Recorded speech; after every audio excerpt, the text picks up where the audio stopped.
అయ్యో సైకాలజీ మళ్ళా మెథడాలజీ మళ్ళా చదవాలి ఎలా.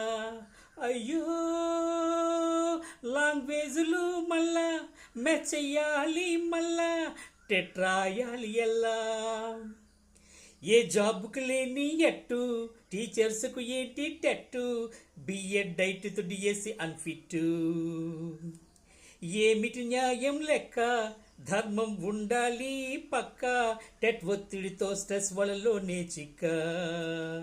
పాపం చిక్కిరి టీచర్స్ చిక్కిరి సీనియర్స్ టెట్కు చిక్కిరి పడతా లేస్తూ పడతా స్టడీతో సక్సెస్ కొడతా టెట్ బుక్స్ చదివేస్తూ జాగారం నే చేస్తా జాబు పోతుందంటూ భయపెట్టేశాక.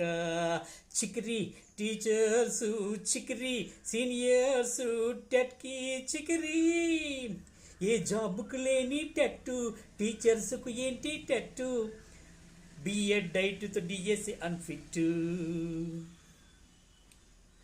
2009 ఆర్టీఏ యాక్ట్ అందించారే ఈ టెట్ నాటి నుండి రాస్తున్నారే నేటి వరకు కొనసాగేనే.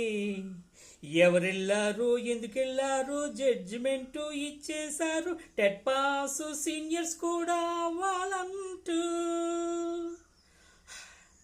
17 ఏళ్లకు ముందున్నోళ్ళు 30 ఇయర్స్ సర్వీసోళ్ళు అర్హత పరీక్ష రాయాలంటూ జట్ రాయని జడ్జీలు.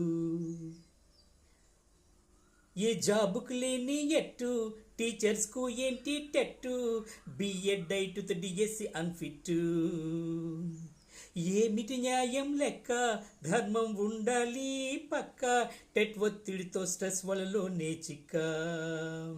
పాపం చిక్కిరి టీచర్స్ చిక్కిరి సీనియర్స్ టెట్కి చిక్కిరి పడతా లేస్తూ పడతా స్టడీతో సక్సెస్ కొడతా టెట్ బుక్స్ చదివేస్తూ జాగారం చేసేస్తా జాబు పోతుందంటూ భయపెట్టేశాక.